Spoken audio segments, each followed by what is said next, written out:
Welcome to True Crime Garage. Wherever you are, whatever you are doing, thank you for listening. I'm your host, Nick, and with me, as always, is a man that says after 2020, we will all know what it feels like to be a bubble boy. Here is the captain. It's good to be seen, and it's good to see you. Well, please do not touch the bubble.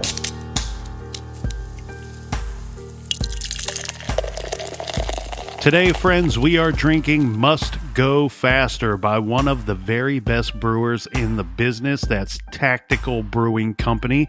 This is a delicious Imperial New England IPA. Double dry hopped with Sabro and Citra. 9.3% ABV, garage grade 4 3/4 bottle caps out of 5. And here's a cheers to some of our friends that are just as hopped up for today's show as I am. Here's a happy holidays cheers to Hunter and Northwood, New Hampshire. And a big shout out to Allison in Amarillo, Texas. A huge thank you and big time cheers to our friend Jordan O. in Chambersburg, Pennsylvania. And a big We Like Your Jib goes to Kyle R. in Tulsa, Oklahoma. Here's a cheers to Lisa in Cambus Barron, United Kingdom. And last but certainly not least, we have Kristen in Mount Airy, Maryland. Everyone we just mentioned went to truecrimegarage.com and helped out with this week's beer fund, and for that, we thank you. Yeah, BWRUN Beer Run. Make sure when you're at the website to sign up on our mailing list.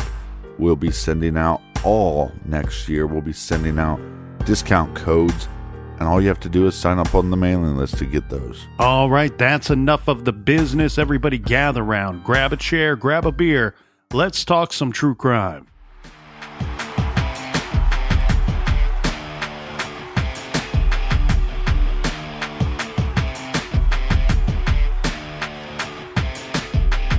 All right, boys and girls, Captain, this is something we've been wanting to do for a while. I guess at least the entirety of 2020, as we've been putting together great shows and great cases for the whole year. Every one of them was great. We took a vote and everybody confirmed every one of the shows was absolutely great. But you and I are going to talk about the ones that we enjoyed the most. Yeah, we put out a poll and everybody said every episode was number one. Tied for number one. Some would say it was the best year we ever had. Some would say that. So today, we're going to each talk about our top five, our 5 favorite shows of this last year, of the great year that was 2020.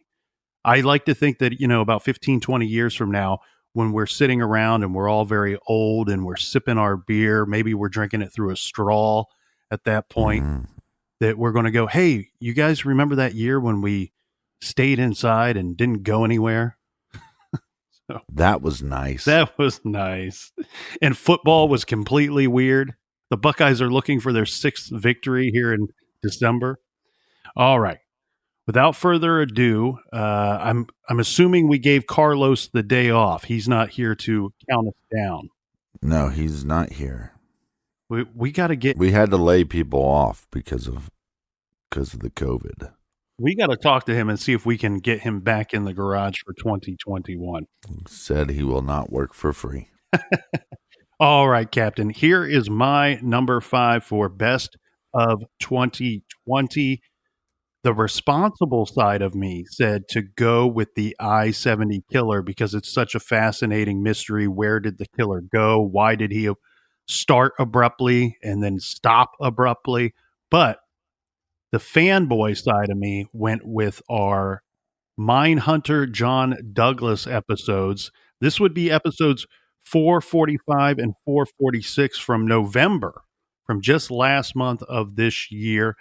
I went with this because it's no secret the Colonel loves John Douglas. His books are fantastic. I've been a fan of his career and everything that he has done. And the interesting thing that we had with this year's episodes and this year's interview with him, one, we've been very lucky to interview John Douglas at all, right? I mean, he is the top name in true crime, in my opinion, in this form of infotainment that we do. Yeah, if not the top name, at least in the top 5 of top names. Correct. I mean, we've talked to Paul Holes. He's fascinating. He's considered one of the big names. He's fascinating. He's handsome. He's very handsome. That's right. Yeah. And he's passionate about all the unsolved cases out there. And I love hearing Paul talk about the Delphi case. He's one of the top names. We've met Nancy Grace. Top mom. Times she is such a delightful person and incredibly funny and charming. She's one of the top names, but for me, I think the top name is John Douglas. So Yeah. I've been lucky to interview him. He spoke with us last year, and last year it was like, okay, please stick to the book that's coming out. That's The Killer Across the Table.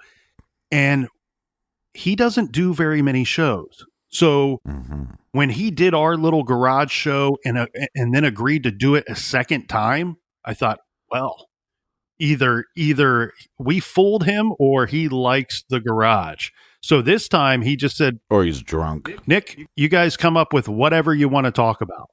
Right. And so he walks into this interview, no idea what random questions the colonel's going to throw at him. We talked about everything from the Zodiac to JonBenet Ramsey to the West Memphis 3. I just peppered him with questions, all these old cases that he worked as an FBI agent or cases that he worked as a consultant after he retired. Some cases he just looked into for the media's perspective. Yeah, he only had one requirement, was there's no captain. I think he likes this table's not big enough for the both of us, Captain. He likes the captain. But yeah, I was just such a pleasure to have John Douglas on the show again. And it just made my day, made my whole week, in fact, to hear him say, hey, I'd like to come on again next year. So we're hoping to have Mr. Douglas, the Mind Hunter, on again next year in 2021. Well, and just think about it. All those years ago, sitting in the hot garage, laptop. I think the laptop fan was going a million miles a minute. Sweat dripping down. We had 2 mics, but only one of them was nice. If I would have told you after that episode, hey, guess what? A couple years from now, you're going to interview John Douglas twice. You would have been like, you must be really drunk this episode. And I would have said, I am. You're a liar. Yeah, so that's my number 5 there, boys and girls. Mind Hunter John Douglas, episodes 445 and 446. If you've not checked those out, because some people do not dig the interview shows. I get that. They want more of the storytelling with a new case. If you have followed the Zodiac, JonBenet, West Memphis 3, I can't even think of all the cases we talked about. We like talked about so many Hunter, of them. If you like Silence of the Lambs, if you like Red Dragon. That's right. He gave us a little insight into the Mind Hunter season 3 as well. So yeah, check that thereof. out. Correct. So check that out if you enjoy any of those old cases. My number 5 is, I guess, self-serving, because the more I went over the list of shows for 2020, I kept on going back to the fact that the hi-fi murders, to me, that might have been my best theme music all year.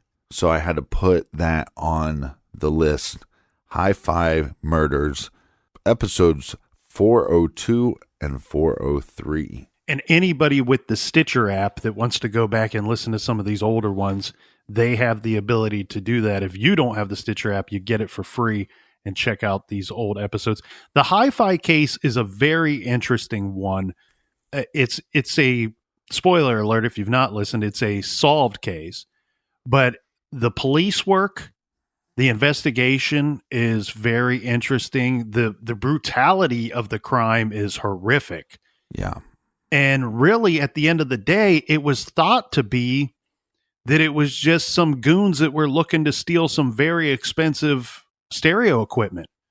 And they're going to go in and rob this stereo store, take all of the expensive equipment that they have, but it turns ugly very, very quickly. It's a horrific case. Thank God that it's solved, but a very interesting one, and it gives you the perspective of a very violent crime and a very thorough investigation that followed, along with the trials and such that took place. That will bring me to my number 4 there, Captain. I went with Taylor Robinson. This was a case that we were asked to be involved in to shine a spotlight on this case. Taylor Robinson was a 19-year-old Kent State student. She was studying to be a nurse and worked as a home healthcare aide. Taylor was known as a kind person who volunteered at church and worked with special needs children. Just a fantastic person, somebody that we need. We need more people like Taylor Robinson in this world. One night in May of 2013, her mother dropped her off at work. She was working at a house, and she would stay overnight to watch a special needs child. The mother of the child was at work, and the next morning, when Taylor's mom went to the house to pick her up, Taylor wasn't there. The mother of the child, who arrived home shortly before, yells at Taylor's mom because she's like, where is your daughter? She left my child home alone all night long. Taylor's mother explains that she dropped Taylor off, that she was there. She's as concerned as the patient's mother is. Taylor's coat and shoes were left at the house. There's no sign of Taylor. So immediately her mother and her family, they know something terrible has happened. And it wasn't until 4 months later that bones were found at the Cuyahoga Valley National Park. This is 15 miles away from where Taylor was working that night. Her clothing was found within a mile of her remains. She was found in a heavily wooded area in a heavily wooded part of the park. This is an area that would not be easily accessible by vehicle. When we covered this case, Captain, we pretty much laid out for everyone what happened that night. And without naming names, we were not given the ability by law enforcement to name names here in this particular case, but they have pretty much narrowed it down to 2 people. Either one of these individuals was involved in her murder and, more importantly, the disposal of her remains, because she would not have been easy to move to the location where she was found. So they actually believe that 2 people were involved in I hate to say this, the cleanup of the murder itself and getting rid of Taylor's body. And we were asked to get involved and spotlight this case. It's one that's near and dear to my heart, so I put it at number 4 on my list. And as a reminder, anybody in Northeast Ohio, let me know if this came true, because the rumor was last year when we covered it that soon they were going to be putting up billboards with Taylor Robinson's face and her name and information on there to help bring more awareness to the cause and to her case, her unsolved case, one that is now what I would deem a cold case. I don't know if that happened or not. The 2020 has been wacky and wild, so a lot of things have not come to fruition. But if anybody's seen those billboards, please email me. Let me know. I would love to know if those are up. And just a quick reminder, too, if anybody has any information, even if this is stuff you've been holding on to for years and haven't been able to tell anybody, we have a gentleman that you can reach out to, Tim Demoff. He's with the SACS Consulting. He's been working with Taylor's family to solve this case. He can be reached at 330-730-3524 or by email at tademoff@sacsconsulting.com. All right, number 4 on my list is Mara Murray, the Julie Murray interview. That's episode 368 and 369. And I think it's because, well, one, it's the first long form interview that she's pretty much ever done. And then the family wanted to use the interview to put on their website for people that are looking into their sister, their daughters, their family members' case. Mara Murray, being a girl that disappeared in 2004, her case has really become one of the most famous cases on the internet for people to dive into. So I think the reason why I like it is the idea that we're adding to an investigation. We're adding something to the true crime community. It wasn't just our take on possibly what happened. We were working with their family to get an interview where Julie would be able to talk openly about her sister, and that kind of just gives you a better profile of the victim. It was a fascinating interview, and I know you and her go, well, kind of way back, bit of friends. So it was very interesting to listen in on what is an interview, but also just generally a conversation and about Mara's case. And some of it really cleared a few things up too, I believe, that were just things that were misconstrued over the years about Mara, her personality, her characteristics, and the case itself. So it was a fascinating look. And I think you're right. I think it did very much add something to the true crime landscape for that case in particular. My number 3, Captain, we're moving right along here. I went with Jabez Spann. This is a case that we covered in January, episodes number 366 and 367. This case is eerily similar to Taylor Robinson's case that we covered in June of last year. That was episode 406 and 407, if I failed to mention that earlier.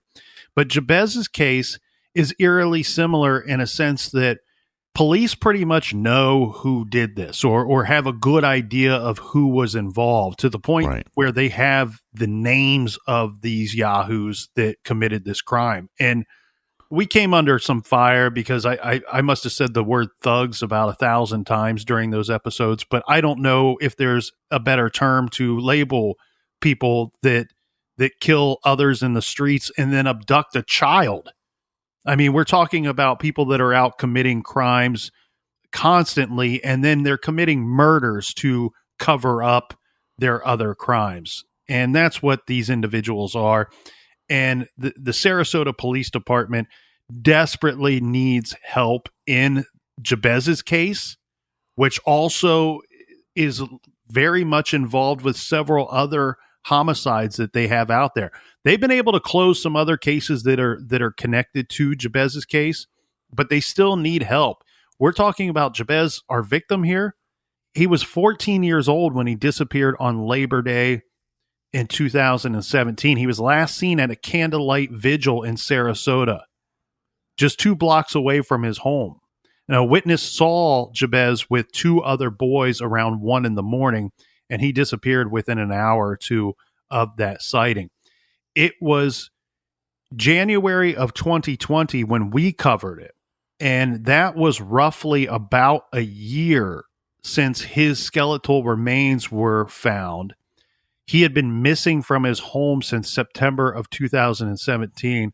His mom and grandmother and family were just destroyed and devastated by him having gone missing. And then, of course, years later, they find his remains, and that was from a press conference that took place in February of 2019 when the Sarasota Police and the Manatee County Sheriff's Office reported that a man working a fence line in a rural part of Manatee County found the remains of just 14-year-old Jabez Spann, a kid with a beautiful smile. Look, he was a teenager. He wasn't a saint. Neither was I when I was 14 years old, but he had his whole life ahead of him. And I think Jabez would have went on to do some great things. And this really stinks because it's the murder of a child, but also the murder to cover up other homicides and other crimes in a particularly bad area of what is a good community, what is a good area, Sarasota, Florida. The police say that they are still asking for anyone who has any information. Again, they know who did this. They just need some evidence, and they need to build cases against these individuals. That's right, plural, individuals. We need to get these people off of the streets because they're a danger to everyone in that community. They need people to come forward. The reward money for information leading to an arrest in Jabez's case, I believe is up as high as $50,000. And people can submit tips anonymously to Crime Stoppers down there at 941-366-8477. Or you can reach out to the Sarasota Police Department. Just a word to the wise, something we've talked about plenty of times on True Crime Garage. If you do have information and you are willing to come forward in any case at all, if you call Crime Stoppers, it's anonymous to the point where you cannot even leave your name or any of your information. They do not want it. So if you want to be contacted, if you want to be involved, if you think that there's more help that you can provide at a later date, a later time, call the police department and make sure that you give the tip to them directly. Ask to speak with the detective involved. The Sarasota Police Department, in this case, is the investigating agency. Their number is 941-366-8000. I'm sure if you really wanted to leave your information, you'd be able to figure it out. Well, good luck. I mean, I've contacted Crime Stoppers in the past, and I've insisted on leaving my information, and they will not take personal information. No, it's sad. And 2021, cleaning house. That's what we'll be doing. If you're listening to a show and you and individuals take a 14-year-old and kill him and dispose of his body because he witnessed a murder, another murder, so they murder him to cover up that murder, we'll call those individuals whatever the fuck we want to. Well, and there's rumor too, and some suggestion that they may have even held Jabez for a period of time before the homicide and before disposing of the body. I'm so tired. You just called them thugs. Well, the captain probably called them pieces of shit too. And we won't get emails about that, but we get some silly emails sometimes, and you just think they killed a 14-year-old boy. And what you're concerned about what label we give them. You're worried about what label we gave the murderers. Interesting. Yeah, that's where I say focus on the victims, focus on the crime, and let's do our part to help rather than just be speed bumps along the way. But that was Jabez's case, and we covered that back in January of 2020. Interesting case. It was one that of course, that we're passionate about, and that's why it's on my list, but also interesting from the perspective of yet another case where we worked with the private investigator. This is an interesting case where the private investigator, usually they work with the family, with family members of victims. In this case, they worked for basically the community. They worked with the family, obviously, but they worked with law enforcement and worked with the community as a whole. And one thing that we were really pounding our fist on the table when we covered Jabez's case is that is what this case is. It's a crime against that community, against that family, against Jabez, of course. But in this case, very, very much a crime against the community as a whole. All right. My number 3 is a series we did called Shaker Heights. Again, pat on the back because it was an excellent theme song.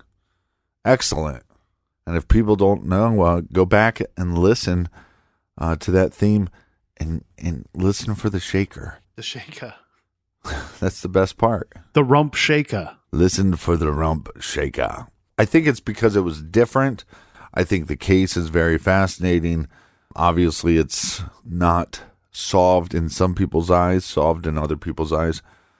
But I think it was just working with everybody from Bob Ruff to Tim from the Missing Mara Murray, working with Maggie, James Renner, a bunch of other true crime people just to try something different. We had the transcripts of these interviews that took place, and we tried to lay out the story in a different manner than we normally do. And also, just let the transcripts speak for themselves. We didn't go, hey, this is what we think you should think. Which a lot of people at the end went, wait a second. I'm used to you telling me what you think. You forgot to do this in that series. So, That's right. so We some did people forget have to do that. people have requested, that we cover the case our typical way, our normal form. But I think it was it was a very long process between recording the other people and then editing those all together and tweaking everybody's vocals to try to make them sound similar, to little sound effects. If you listen closely, you'll hear like fax machines and stuff going off in the background during some of the interviews or the interrogation. So it was just kind of a different project. And It was definitely a different project. It was kind of like it was a radio drama of how a real life case unfolded. And one thing that I think is unique, and we'll take everybody behind the curtain here for a little bit, but obviously it was fun for us because we got to work with a lot of the friends that we've made along the way in our true crime podcasting adventure here. But we started working on that show, the actual production of Shaker Heights, which was 6 episodes that came out in February. But we started working on that in our free time, in our extra time, after already working on our each case week after week in October of yeah, 2019. So it was very much a long process for the colonel and the captain, but it was fun along the way. And it was, we had to have a little party, a little 2-man garage party when it was finally completed, because it was a lot of hard work went into putting that together.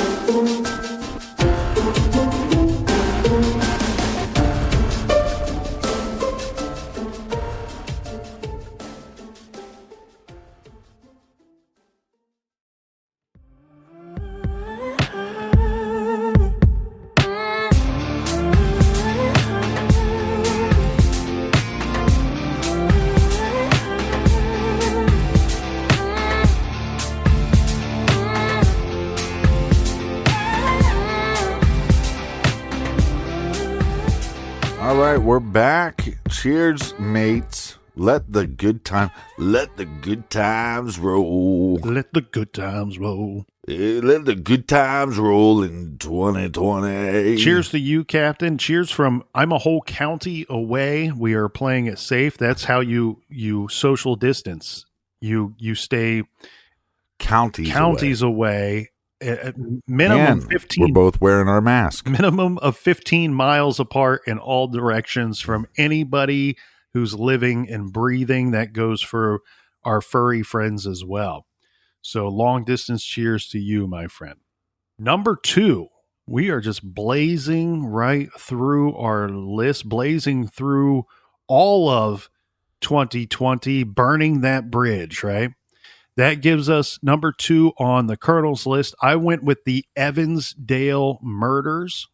This was episodes 393 and 394 back in April. This was the case of cousins Lyric Cook, 10 years old, and Elizabeth Collins, 8 years old. They were riding their bikes on a Friday afternoon in July of 2012. Their grandmother is believed to be the last one, or one of the last people to have seen the young girls on that day, and this would have been around 12:20 p.m. in the afternoon. They went off riding their bikes near Myers Lake in Evansdale, Iowa, where they were seen for the last time. 5 months later, their bodies were recovered at Seven Bridges Park, 25 miles away from the abduction site. And to this day, the killer, their killer or killers, remain at large. This made it onto my list, Captain, because it had all of the elements that I think it takes to, one, cover a case in its most thorough, in our most thorough ability, but also a case that has enough meat on the bone that you can start to formulate theories and suspects and speculation in your own mind. This is a perfect armchair detective case. We laid out the mapping of where they would have been at the abduction time. We also laid out possibilities of who could be involved, or the type of person that would be involved, or who had the ability to abduct two girls at that time of day in that area. And we went through the offender profile of the believed offender. And so this is a case that, again, still unsolved. After we covered it, we covered it in April. Don't know if we got to this on Off the Record or not. For those of you unfamiliar with Off the Record, if there's an update on a case, if we get some new information on a case, that's generally where we put that new information. So one thing that when I first got into true crime, be it on TV or podcast, one thing that I didn't like is not most shows they never went and revisited a case, even years after Right. the fact. And when the captain and I said we were going to do true crime, we said, you know what, we're going to cover these cases. We're going to try to go more in depth than most shows, and we're going to try to bring you some tidbit of information that you may not hear anywhere else, but it's true and factual and it's important to the case. But we're going to take it a step further, and when we have new information, we're going to make sure that we bring it back to the audience and remind them, hey, this case is still unsolved, but here's a little new nugget that just came out, be it from the area, the media, or law enforcement themselves.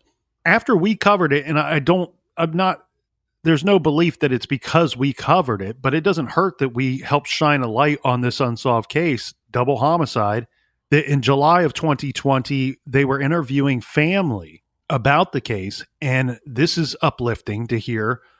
One of the family members said, I think that it will be solved soon. Now, of course, we're sitting here 5 months later, and we know that it is yet to be solved, but that should still be uplifting and optimistic for everybody out there, because a lot of times in some of these cases, we hear family members or people in the community going, yeah, I don't think the police have a clue. Or, yeah, I think they stopped working this case. I can't believe they haven't solved it. That's not what they're saying here in this Evansdale case.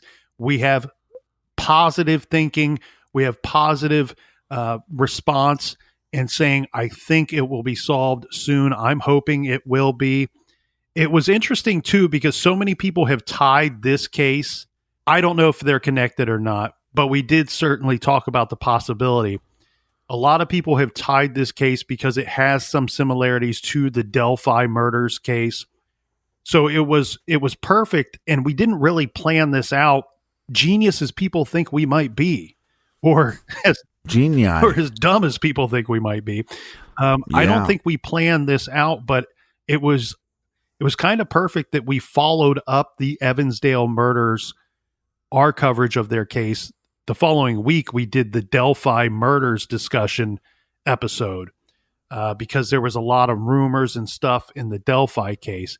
And a quick little reminder for, again, Evansdale case, anyone with information still unsolved, you can email our missing Iowa girls at dps.state.ia.us. Yeah, that was a fascinating case. There was so many looking back and going, well, that was a fascinating case, but was it one of my favorites?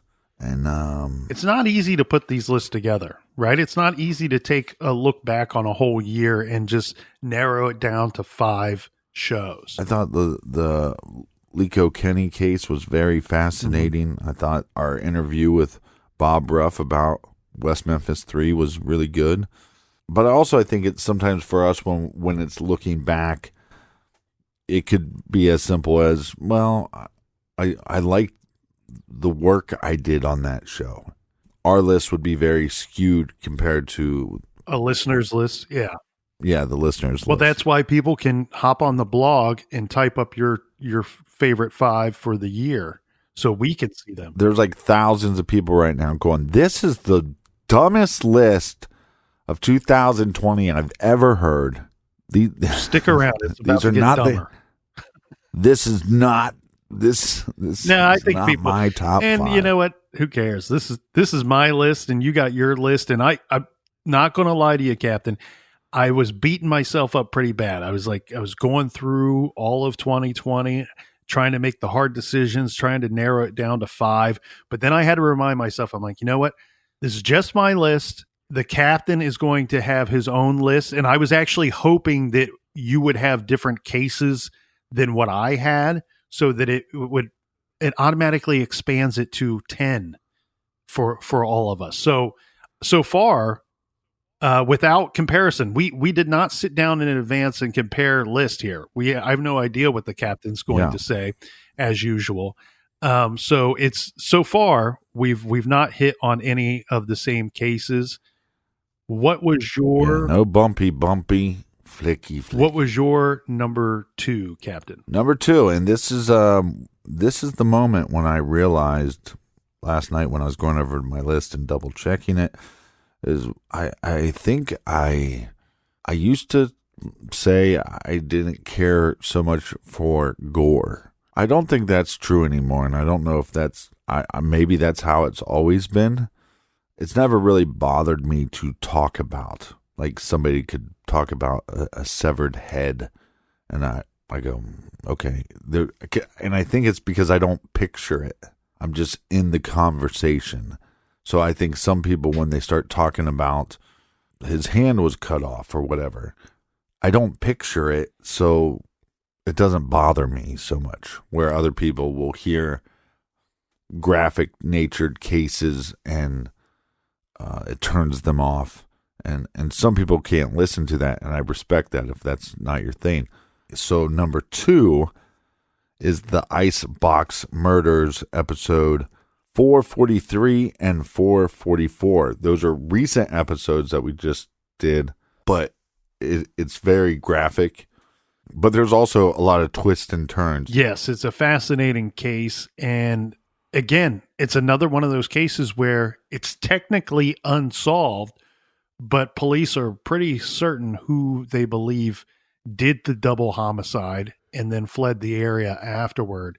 But yeah, it's a fascinating case, and some people have really put forward some interesting theories and speculation in that case, which leads you to some other mysteries, big time mysteries, we should say. And I think this is the one where you were saying if somebody's eating, and it's like, look, if you turn on a true crime podcast while you're eating, that's on you.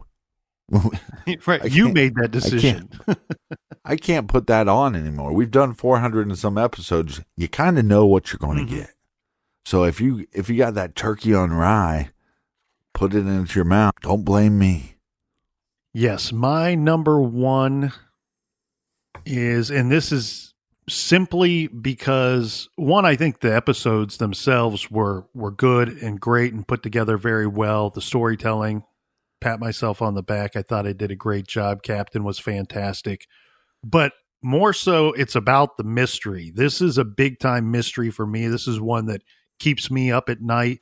And when we dove into this case, I couldn't shake it for weeks and weeks and weeks.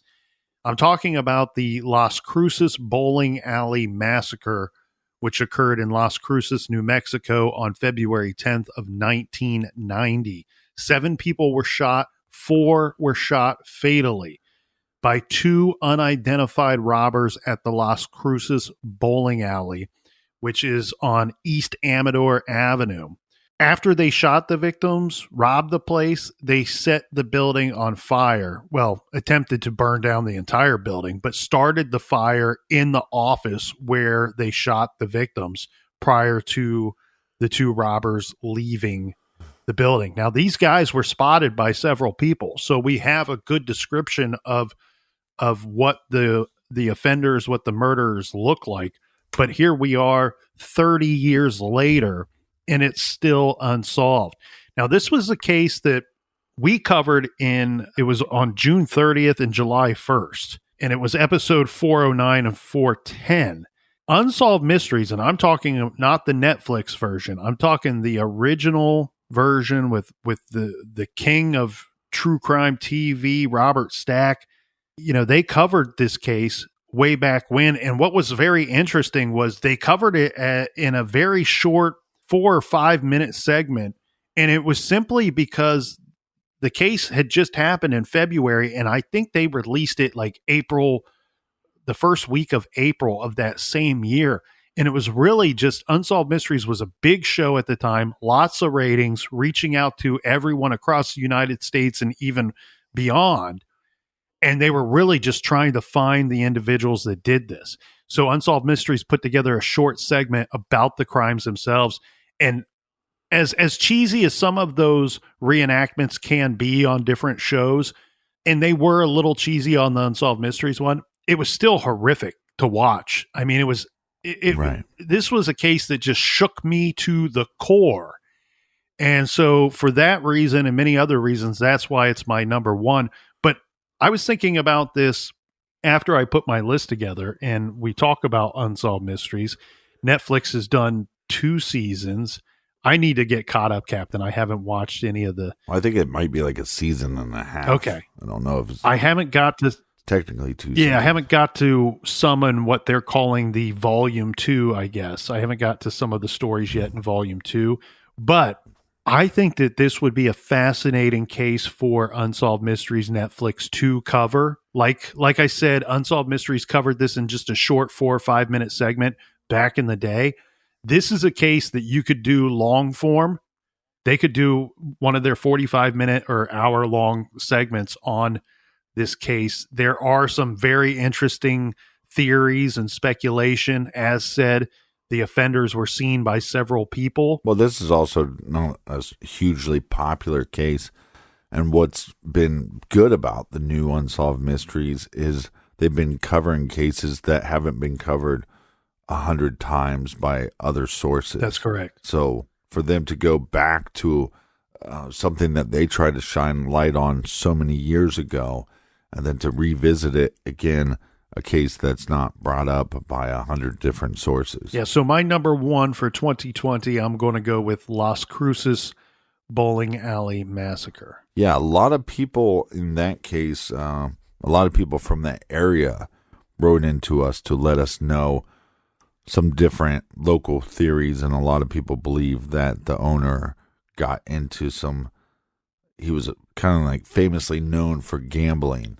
So the community eventually, I think, kind of just chalked it up to the idea that, well, this guy was a massive gambler and he probably didn't pay somebody, and this is their revenge. Or the drugs were at the heart of it. We had the weird situation where the bowling alley's owner's son was involved with some shady characters and involved with drugs himself.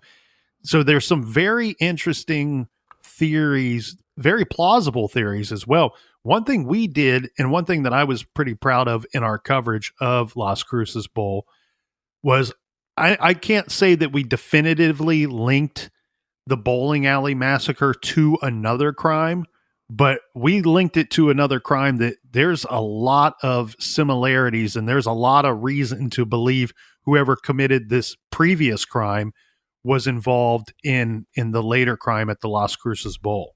Yeah, I think it's interesting with these towns where a big crime takes place, like the Pike County murders. We're pretty close to Adams County, and a lot of my friends that live down there, and I used to work down there. But it's interesting to have such a horrific crime happen, and that the community around the crime comes up with multiple possible solutions, or possible, I guess, possible storylines of why it played out the way it did and how it played out the way it did. And then they can almost move on. But until they do that, because like I said, a lot of friends from that area, I had friends that could not stop talking about it, but once they came up with their own theory, it was like old news to them. Mhm. Then obviously later the truth comes out, and it was none of the theories that they were bringing to my attention. But it's almost like they had to be able to wrap their head around it before they can move on with their own lives. And I think that's what I saw by getting so many emails. The emails that we got from the local people were fascinating because there's also theories on where these two individuals may have gone after committing this crime, because we have the descriptions of them. Their faces were plastered everywhere in that area. So it's very hard to believe that they would be able to stick around and remain in the area and then still go undetected. All right. Best of 2020. Let's go over the list real quick. How about you go over yours real quick? Okay, so mine were in order from 5 down to 1. Number 5, Mind Hunter, John Douglas, episodes 445 and 446. Taylor Robinson is my number 4 from June of 2020, episode 406 and 407. Jabez Span from January, episodes 366 and 367. And then at number 2, I had the Evansdale murders. This is the double homicide. We covered it in April, episode 393, 394. And my number 1 was the Las Cruces Bowling Alley massacre from episodes 409 and 410. All right. Number 5 for me was Hi-Fi Murders, episode 402 and 403. Number 4 was Mara Murray, Interview with Julie Murray, episode 368 and 369. Number 3, Shaker Heights series. I don't know what that is off the top of my head. I know we put that out in February. If you just go and search Shaker Heights True Crime Garage, it pops up. Number 2, The Ice Box Murders, episodes 443 and 444. Number 1. And this is how I know it's number 1 of Best of 2020. Best of 2020. I have Mindhunter. So it's the only episode that repeats on our top 5 list. Yes, it's number 5 for you. It's number 1 for me. But because there's a crossover, that means it's number 1. There we go. It's settled. 2020. But for me, because I wasn't even really a part of the episode, I mean, I did the intros and the outros, and I probably read the commercials or whatever. I got a nice email. The guy said, "You're really good when you just read the commercials, you dumb." He goes, no. I got another one that says, "I really like when you sit there and you shut your mouth and then you read the commercials, you dumb." I was like, oh, I love you too. Haters gonna hate. But yeah, Mindhunter. And I think because, one, I had to edit the interview. And so normally you start cutting out the uhs and the, weird noises that people make. And John makes a lot of them because there's so much information in his head that he's sifting through. And I think I edited like 2 or 3 minutes. And then I went back and listened to it. And it made absolutely no sense. And all I was editing out was uhs and noises, really. So then I just went, this doesn't make any sense. I just have to kind of keep it the way it is. But what I thought was so cool, being a part of the show and starting the show years ago in your garage and sweating and sweat dripping on notes. I remember one time looking down at my notes, but I couldn't read them because the sweat made the ink smear everywhere. The old hot garage.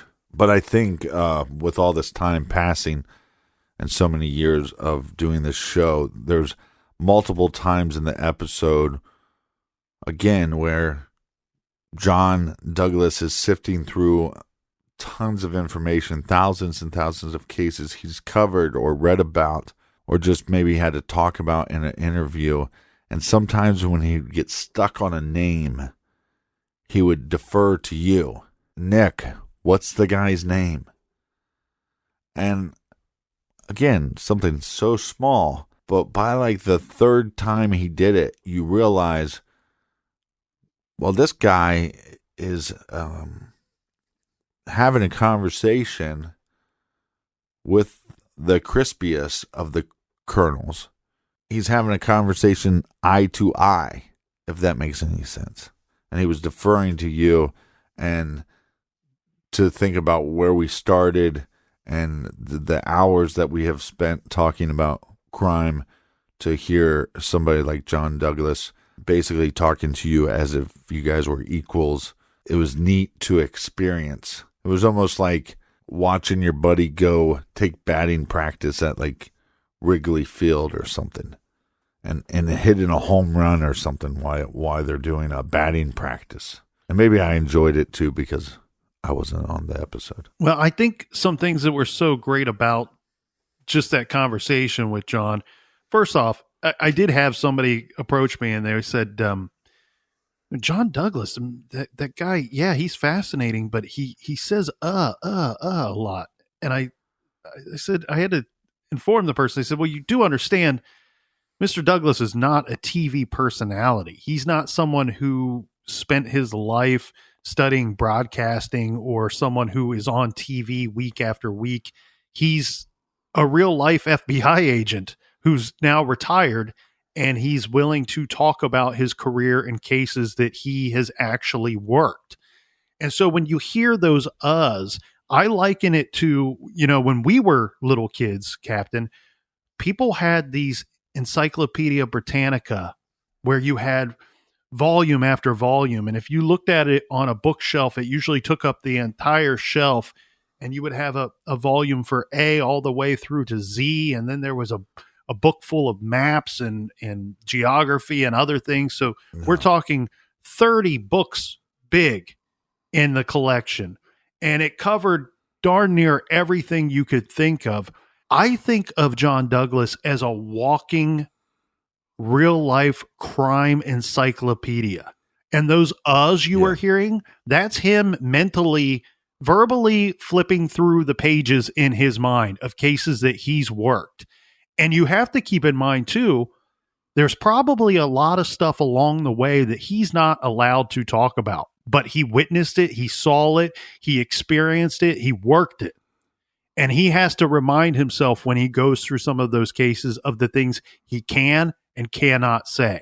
So that's him kind of sifting it out in real life, in real time. Yeah, John Douglas has square, and he smells better than old books. But yeah, he's kind of like a walking encyclopedia. My family was so poor that you would have to make payments. So we had A and B, but we never got past that. So we had Encyclopedia A and then B, and then we stopped making the payments. And so every time we had to do a report, I tried to pick a subject that was A or B. Yeah, well, so if you have any questions and the question involves anything that starts with the letter A or B, Captain is your go-to guy. Anything after forget that, about it. Forget about it. I'm a walking 2-book encyclopedia set. Well, and the other thing I want to other thing I want to point out too with that interview with John Douglas, that maybe, well, not maybe, but people wouldn't know this. We did not supply him any questions in advance. He didn't. Yeah, this is off the top. Yeah, of he didn't head. ask for any questions in advance. Sometimes the interviews we do, they want questions in advance, or they say this is the topic and the only topic that we can talk about. No, when we talked to John Douglas this last time, he said, "Ask me anything about anything." So he walked into that completely blind, completely unprepared to know what questions we were going to talk about, what cases we were going to talk about, and just fascinating the answers that he supplied to us and the listeners out there. But yeah, good list. I want to thank everybody for supporting us this year. And look, sometimes we make mistakes during the episodes. Sometimes we're not on our game, right? And I don't mind when people call us out for that. I don't mind people sending emails saying, "Hey, you said this, and that term is bad towards this group of individuals," right? I don't have any problem with people pointing out areas where I can learn and to grow. And I think that's one of the reasons why we've been doing this so many years, is I feel like we continue to grow and we continue to get better. We're always trying to fight the good fight for the victims of the case. Yeah, bringing awareness to unsolved cases and keeping these stories alive and keeping them in the thoughts of everyone out there. And you can do your part by, like the captain says, not just listening, but telling a friend, telling someone else. Hey, maybe it's not telling them, hey, I love the garage. Hey, I love True Crime Garage. Check out this show. But maybe it's, hey, did you know this unsolved murder or this cold case took place here in our state or our hometown, and it was years ago? That helps as well, keeping the cases alive. That's what we're hoping to do, and bring a little bit of an entertainment along the way. So your list, Captain, fascinating. My list, even better. But go to truecrimegarage.com. Let us know what your favorite show of 2020 was for you.